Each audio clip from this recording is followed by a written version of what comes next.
महाराष्ट्र में हर साल गणेशोत्सव के बीच गणपति बाप्पा के साथ उनकी माता गौरी यानी माता पार्वती का स्वागत किया जाता है।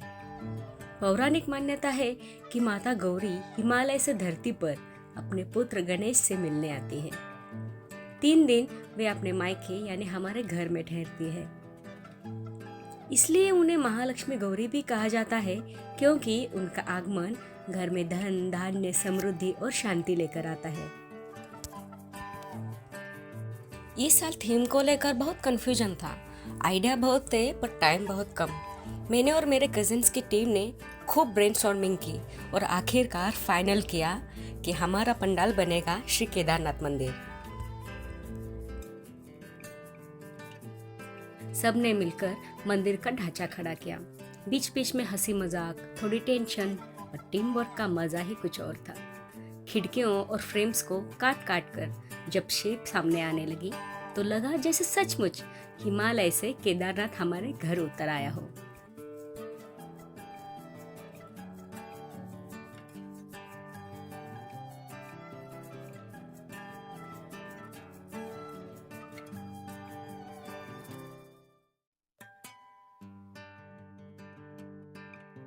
त्योहार सिर्फ सजावट से पूरा नहीं होता। इस बीच घर में शुरू हुई सबसे स्वादिष्ट तैयारी, महालक्ष्मी नैवेद्य की प्रसाद की। हम सब ने मिलकर बनाए बर्फी जैसी मिठाई, बालूशाही, कुरकुरा चिवड़ा, पैर से बने लड्डू और त्योहार की जान करंजी। हर डिश में माँ के लिए श्रद्धा थी और परिवार के लिए प्यार।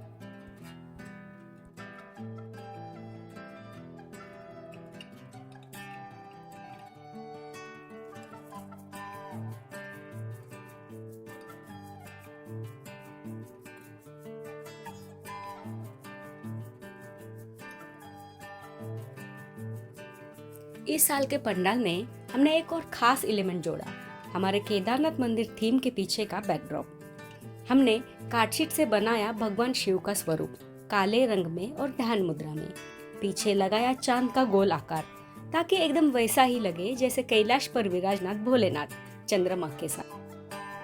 उसके बाद हमने भगवान शिव जी की आकृति खुद डिजाइन की और स्केचेस बनाकर शेप फाइनलाइज किया और फिर बड़ी मेहनत से उसको ह्यूज कार्डबोर्ड के चांद पर फिक्स कर दिया। इस बैकड्रॉप को सजाने के लिए इस्तेमाल की गई फेरी लाइट्स और सॉफ्ट ग्लो लाइटिंग ने माहौल को और भी दिव्य बना दिया। जैसे ही फाइनल सेटअप लगा और लाइट्स ऑन हुई तो पूरा पंडाल कुछ ऐसा दिखा। सामने केदारनाथ मंदिर और पीछे चांद पर बैठे भोलेनाथ का शांत स्वरूप।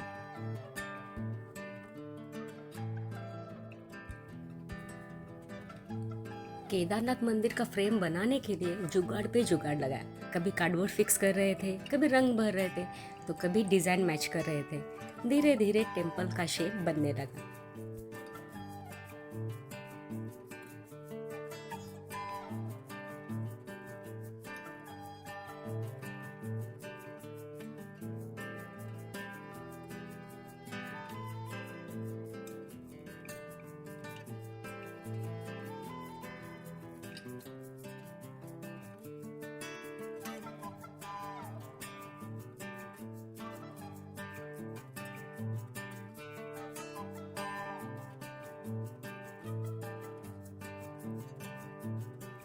सबसे पहले हमने कार्डबोर्ड यूज करके पंडाल बना लिया। फिर बारी आई डिटेलिंग की।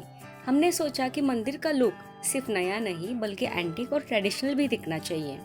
इसीलिए पंडाल की दीवारों और साइड पैनल्स पर बनाए मंदिर के खिड़कियों जैसे डिजाइन्स। जैसे पुराने पत्थर के मंदिरों में नक्शेदार जालियां होती थी। इन खिड़कियों और फ्रेम्स को हमने सजाया ट्रेडिशनल कलर्स और कॉलम डिजाइन से। सफेद पाउडर और रंगीन चौक से बने कॉलम, फूलों की माला और गोल्डन बॉर्डर, इन सब ने मिलकर पंडाल को ओल्ड मंदिर का फील दे दिया।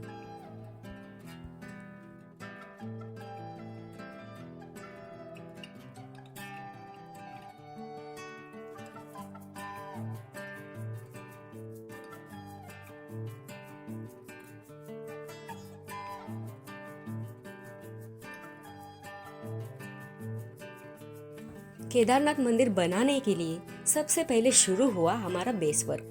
हमने न्यूज़पेपर इकट्ठा किया और उसको मोड़ तोड़कर पहाड़ जैसा ढांचा तैयार किया, ताकि वो अभी न्यूज़पेपर ना लगे बल्कि सचमुच हिमालय की वादियों में खड़े पहाड़ जैसे दिखे। जब ये पहाड़ स्ट्रक्चर रेडी हुआ तो उसके बीचों बीच लगाया मंदिर का फ्रेम। फिर छोटे छोटे कार्डबोर्ड पीसेस से बनाए गए डिजाइन्स, कई मंदिर का तोरण, कई छोटी छोटी आकृतियां, और जब इन्हें केयरफुल फिक्स किया तो फिर एक ऑथेंटिक मंदिर का लुक मिला। इस बार मेरे पापा भी इस मिशन का हिस्सा बने। जब हम सब जुगाड़ और डिटेलिंग में लगे थे तो पापा ने खुद अपने हाथों से शिवजी के शिवलिंग को रंग और आभा दी।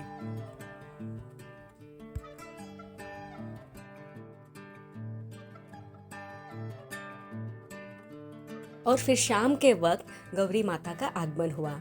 हम सब ने दीपों की रोशनी से उनका स्वागत किया। गौरी जी को बड़े प्रेम से सजाया, रेशमी साड़ियों में, पारंपरिक आभूषणों के साथ और फूलों की मालाओं से।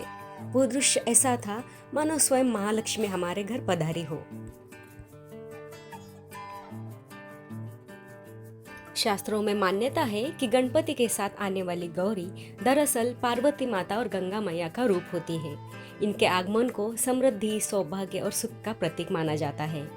महाराष्ट्र में हर साल गौरी गणपति का पर्व इसी कारण धूमधाम से मनाया जाता है, क्योंकि ये सिर्फ उत्सव नहीं, माँ के घर आने का स्नेह और आशीर्वाद है। तो दोस्तों, ये थी हमारी इस साल की गणपति गौरी सजावट की पूरी यात्रा। जब गौरी माता और गणपति बप्पा विराजमान हुए तो सच में लगा कि केदारनाथ का मंदिर अब हमारे दिल में और घर में दोनों में बस गया है।